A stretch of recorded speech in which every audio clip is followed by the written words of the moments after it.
The Magic Show is brought to you by StarCityGames.com, and check this out. Star City Games is currently accepting pre-orders on Eventide booster boxes for only $79.99 each. This latest expansion is sure to shake up the metagame, so visit StarCityGames.com and pre-order Eventide today.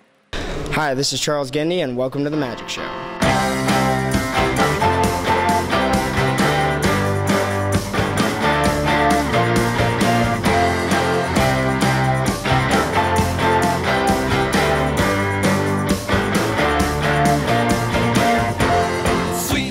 Everybody, and welcome to another edition of the Magic Show. This week we're going to be taking a look at the extensive Shadowmoor Cube update, my top 8 performance on the Nashville PTQ over the weekend, and take a final look at the Eventide spoiler and all its goodies to prepare ourselves for this weekend's pre-release. Let's go!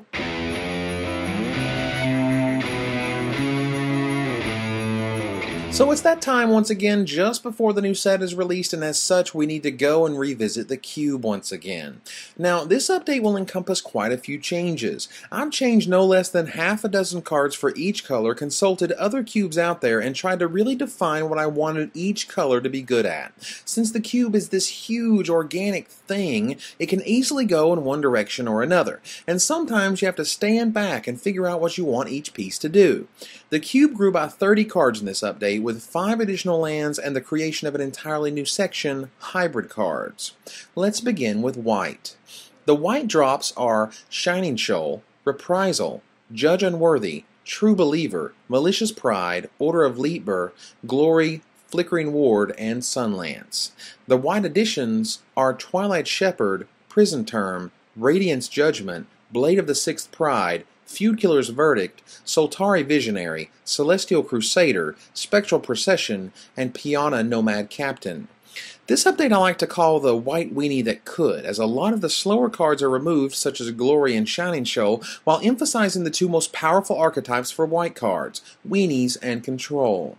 I basically switched Reprisal for the cycling version in Radiance Judgment, while the do-mostly-nothing True Believer was replaced with Blade of the Sixth Pride, a most definite aggro upgrade. One of my favorite additions is Soltari Visionary. I found this guy while looking at other cube lists, specifically Kenny Mayer's, as this guy fills an important role, destroying enchantments each turn. A cube is only as good as its design and intent, and having an aggressive answer to your opponent's now available prison term seems pretty solid to me. Piana Nomad Captain and Celestial Crusader come in to further the idea that you're supposed to be tromping across the field with little white dudes that only get scarier. Ideally, this will be preceded by 3 dudes. Control decks get Twilight Shepherd and Feud Killer's Verdict, both excellent cards to help slow down an opponent's progress. Next, we tackle blue. The blue drops are Tradewind Rider, Fathom Trawl, Spell Snare, Guile, Delay, and Mystical Teachings. The blue additions include Serendib Efreet, Dominate, Legacy's Allure, Pestermite, Ponder, Repeal, and Rishadon Airship, along with Tinker. This update gives blue a lot of tools that help define its controlling nature. I wanted blue to be more clearly defined, and I think this update helps a lot with that. The drops were a little tough, with the most difficult decision being Spell Snare and Tradewind Rider. Both of them serve their purpose well, but Tradewind Rider was consistently very difficult to activate or keep alive long enough to do so. It couldn't deal with a lot of evasion damage, and it rarely made final builds, so other cards that I felt would be more difficult choices came in. Fathom Trawl would certainly slide into a larger cube with ease, along with Mystical Teachings and Guile, but with our limited number of cards and the new focus on how colors behave, I'd rather blue gravitate towards Library Manipulation and Ponder, creature control with Dominate and Legacy's Allure, and with some efficient creatures in the form of Pestermite, Rishadon Airship, and Serendib Efreet. And now, the black cube changes. For our black drops, we got rid of Contagion, Sudden Death, Carnophage, Grinning Demon, Faceless Butcher, Phyrexian Negator, Dark Ritual, and Echoing Decay. Our additions were Barter in Blood, Fairy Macabre, Zombie Cutthroat, Bane of the Living, Skin Thinner, Puppeteer Click, Makeshift Mannequin, and Decree of Pain. Black is the color in which we kill things. We kill things and we're hella sneaky. One of the most pertinent additions has to be Zombie Cutthroat. I feel a bit ashamed at not having him in here for so long, as a 3/4 morph that can go in any deck is definitely awesome and should not be overlooked. This also led to Skin Thinner and Bane of the Living coming into the cube, as I wanted more morphs than just Exalted Angel and Vesuvan Shapeshifter. I also upgraded a few removal spells. Barter and Blood replaces the frequent pass-out Contagion, and Echoing Decay was in here for one card. Rude Awakening. I think that Decree of Pain is both a better answer to Rude Awakening and much more playable. Considering that black should be the color of reanimation, we also added in the best Zombify ever, Makeshift Mannequin, along with the devastating Puppeteer Click. This rewards you for playing black as you crush them with Barter and Blood, only to bring back their best fatty next turn. Next up is red. Our red drops include Shard Volley, Pact of the Titan, Shattering Pulse, Frenzied Goblin, Shivan Dragon, Scorched Rusalka, Fireball, Earthquake, and Goblin Sharpshooter. Our red additions include Sonic Burst, Flame Javelin, Rack and Ruin, Keldon Vandals, Keldon Champion, Magus of the Scroll, Beacon of Destruction, Rolling Earthquake, and Chain Lightning. In regards to red, I wanted to give them a more immediate feel. First, I replaced both Fireball and Earthquake with what I consider to be the best red X spell ever, Rolling Earthquake. Do note we still have Demon Fire in the cube as our Fireball portion for red. In regards to its creatures, while Scorched Rusalka and Frenzied Goblin were cute and all, they simply don't have the reach and power of Magus of the Scroll and Keldon Champion, who is almost like a mini Captain Tickles himself.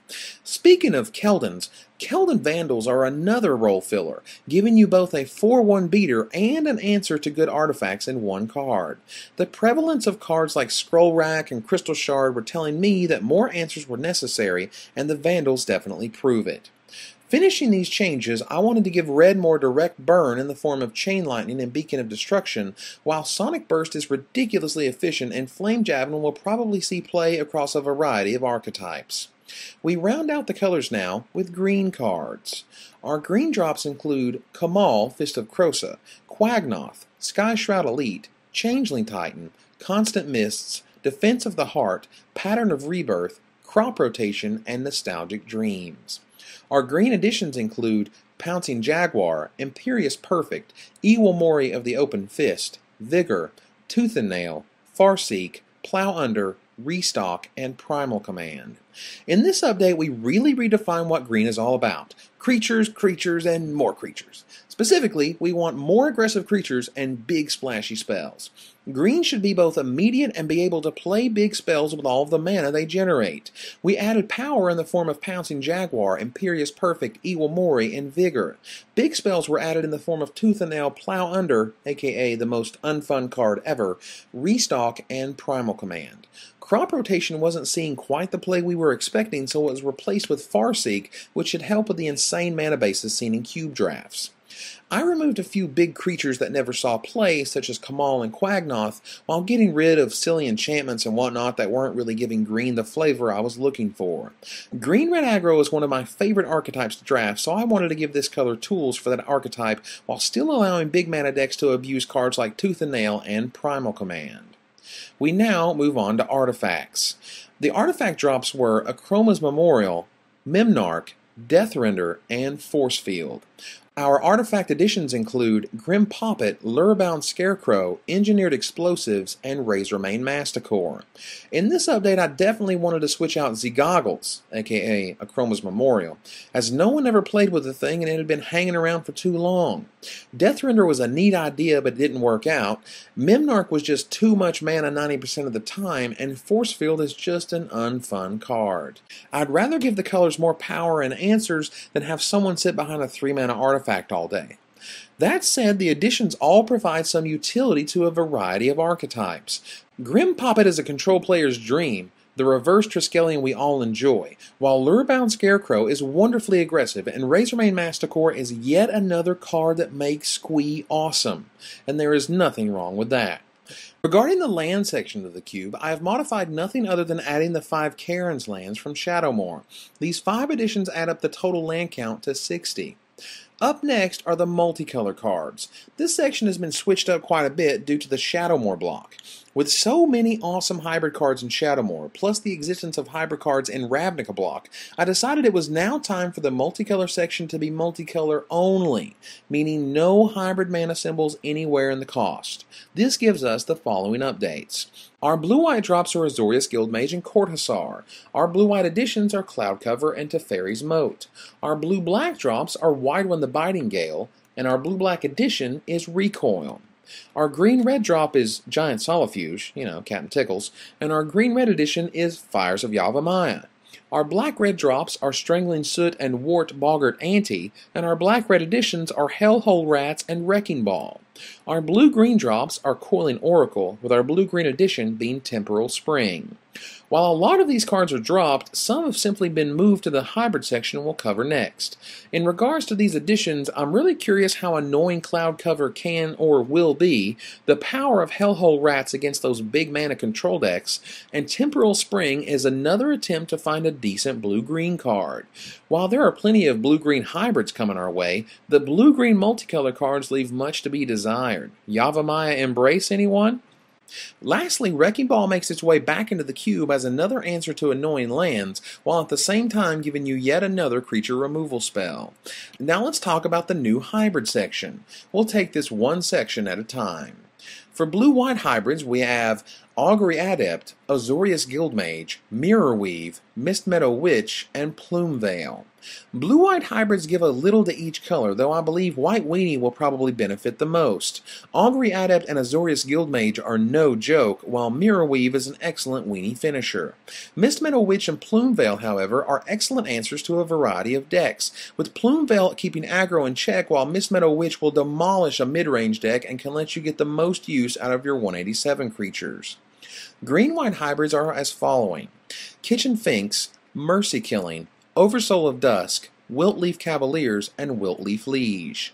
This section gives us the clear best green-white hybrid card, Kitchen Finks, followed by the next best one, Oversoul of Dusk. Both of these creatures are very powerful and I expect to be picked quite highly. Mercy Killing gives white and green players the rare creature removal spell, and the Wiltleaf twins rock the combat step and contribute highly to both the green-white and green-red aggro strategy. Our green-red hybrids are as such: Boartusk Liege, Boggart Ramgang, Firespout, Giant Solifuge, and Tattermunch Maniac. Oh yes, probably my favorite hybrid group, and not just because it contains Captain Tickles. This archetype got a huge speed boost, not only with this new hybrid section, but in the structure of the green and red sections of the cube. Green-red Sly has always been a tremendously powerful cube archetype, and I only expect it to grow from here. Regards to our red-black hybrids, we have Ashenmoor Gouger, Ashenmoor Liege, Fulminator Mage, Murderous Redcap, and Rakdos Guildmage. Oh yes, the Rakdos colors are here, and I'm trying out a few of the scarier looking options. While I like the Guildmage, Murderous Redcap and Fulminator Mage are the slam dunks in this category. It is the Ashenmoor creatures that are the most interesting to me, however.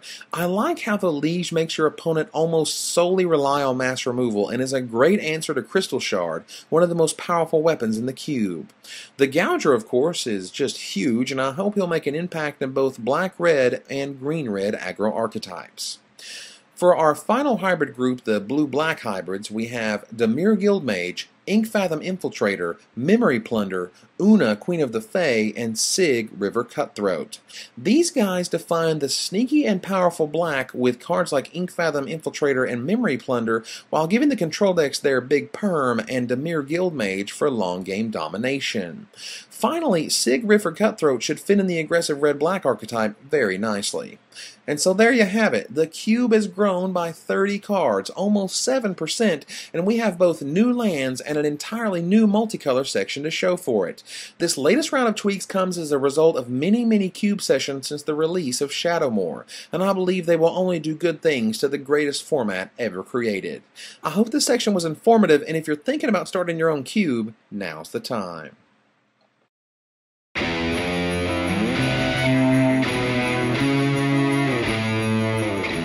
So this past Sunday I moseyed my way down to Nashville and was, as usual, looking for a deck to play.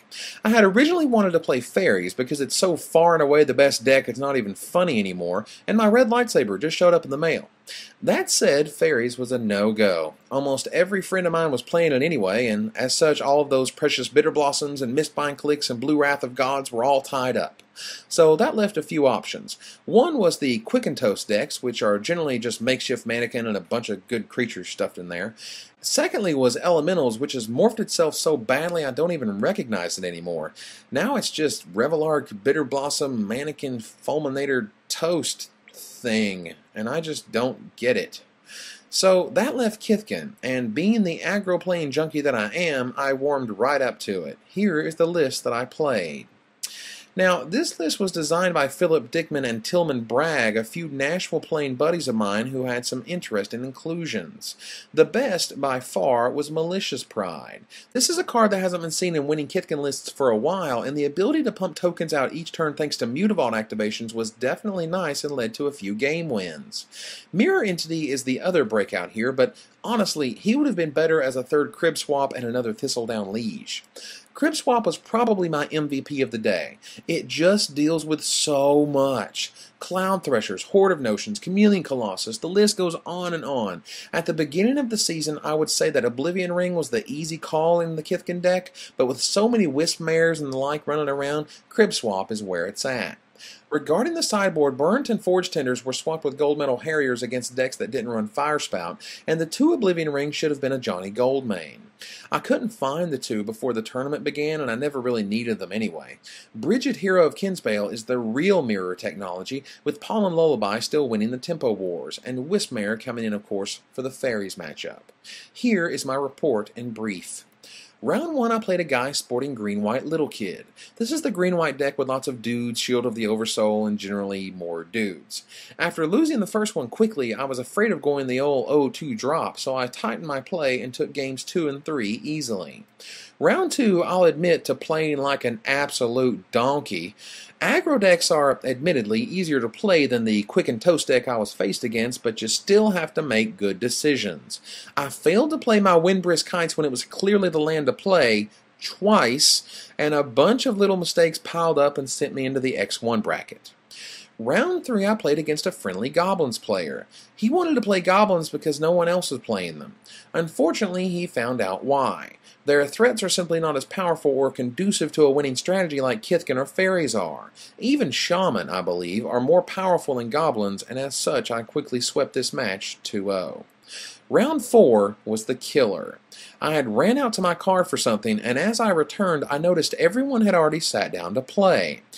Crap. 2-1, and now I've got a free game loss.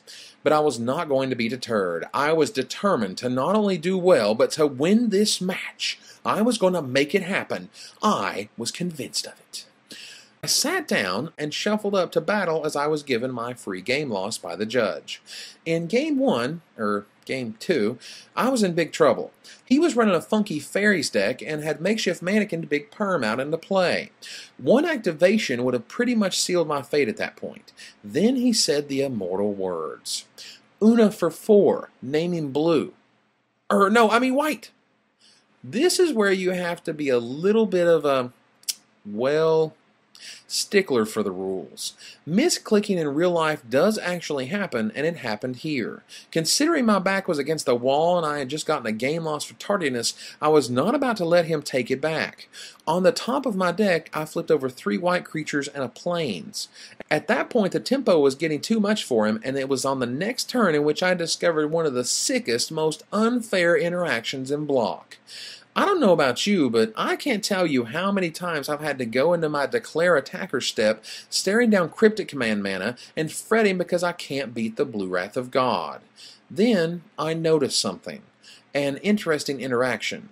I call over the head judge. Judge, I ask him, what happens when I mirror weave a Mutavault?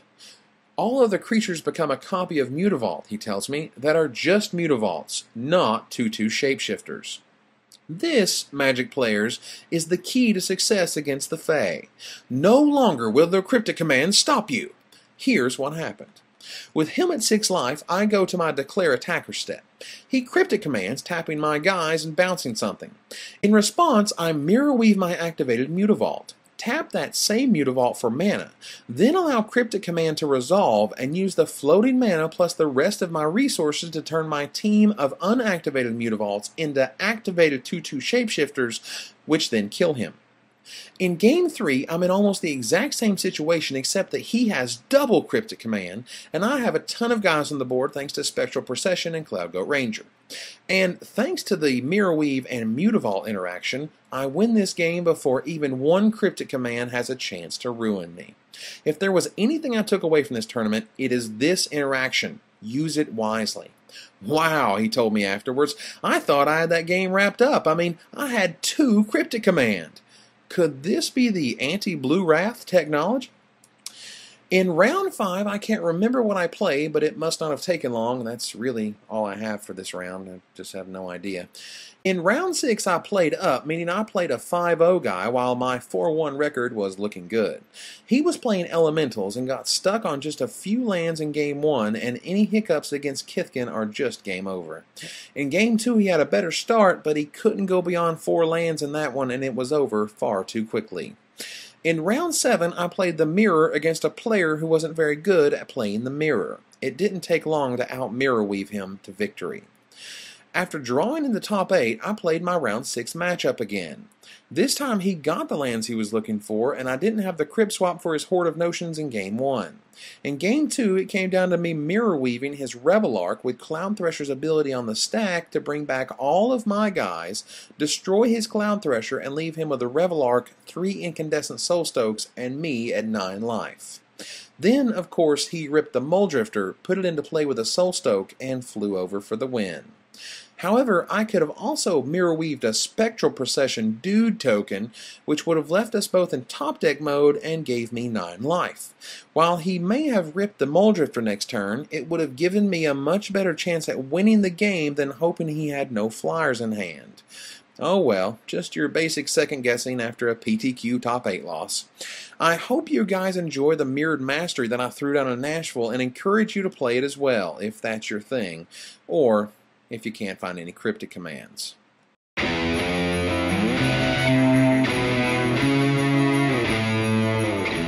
Okay everybody, Eventide is officially here and we're going to run down a few of my favorites. First, a correction from last week. The pre-release foil is not, in fact, Figure of Destiny. That is the release foil, not the pre-release foil. The pre-release foil is this highly sexy Overbeing of Myth. A neat card in casual play, but I drool for my Figure of Destiny in a few weeks. Also, Noblesse of War does not have haste, which would have been absolutely ridiculous, but rather flying. And to that I say, meh. Anyway, on to the spoilers. Our kick-ass new Wrath of God, Hallowed Burial, is up first. This was the last spoiled card from the set, and boy is it a doozy.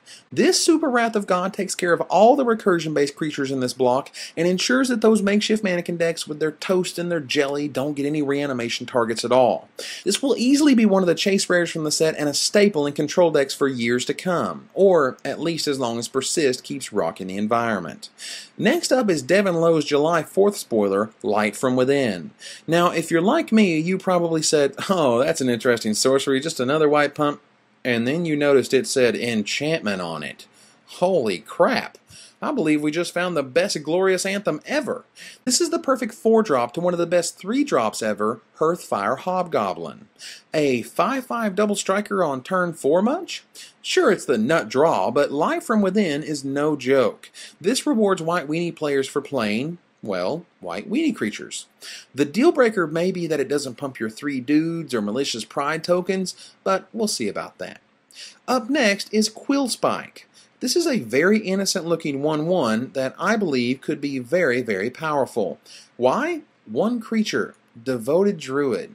Second turn Devoted Druid, third turn Quill Spike means that at instant speed, until Devoted Druid dies, Quill Spike is an Infy/Infy.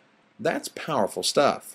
Speaking of good tournament rares, remember that Wizards always gives Mike Flores what they feel will be a powerful tournament rare, and they got one in Talara's Battalion. So, this guy is a complete ass-whipping. He's like a powered-up Ren's Run Vanquisher, and you know how popular that guy's been lately. Talera's Battalion is the perfect follow-up to a Manamorphose or Garruk Wildspeaker, using his untap ability to drop the battalion directly afterwards. If you pay attention to those wacky eBay auctions for Eventide cards, you'll learn pretty quickly these guys are in hot demand and will remain so for some time. Get yours quickly so your green-red aggro deck doesn't suffer in the meantime. As for good red cards, check out Unwilling Recruit. This was one of the cards in the Eventide preview pack, and it is really, really good. Check it out. Note that the target doesn't have to be an opponent's creature. This allows this card to be a bad enrage if necessary. Also note how it wrecks cards that normally stop the mono-red decks in their tracks, like Revelark or an opponent dropping a huge fatty. Now you can take it and swing with it and fireball their face accordingly. That's all kinds of saucy. Lastly, I'll cover what I believe is the real sleeper in the set, Ward of Bones. This looks like a very unfun card with a ton of potential. The key to this annoyance is that it prevents your opponents from playing lands. Now, we all know how much fun land destruction is to play with and against, and at 6 mana they certainly push this pretty hard. That said, in Vintage this looks like a Goblin Tinkerer target, and could be quite the star in Extended or even Standard. Essentially, you could run a near mono-white control deck, prison term one of their dudes, play this, then Armageddon with Boom Bust. Worse, if you do get the Armageddon/Arrest combo off, if you have more cards in your library, you could simply sit back and let them lose. And while that sounds like the exact opposite of fun, it sounds great to a spike. Hey, I won and I didn't even have to strategize. This is awesome!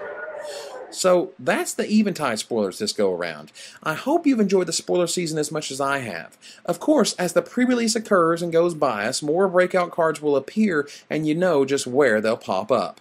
I thank you for watching and hope you join me here next week for the pre-release show. We'll have lots to talk about. So until next time, Magic players, this is Evan Irwin, tapping the cards so you don't have to. I just want you to say, come on. I just want you to say, come on. I just want you to say, come on. I just want you to say, come on.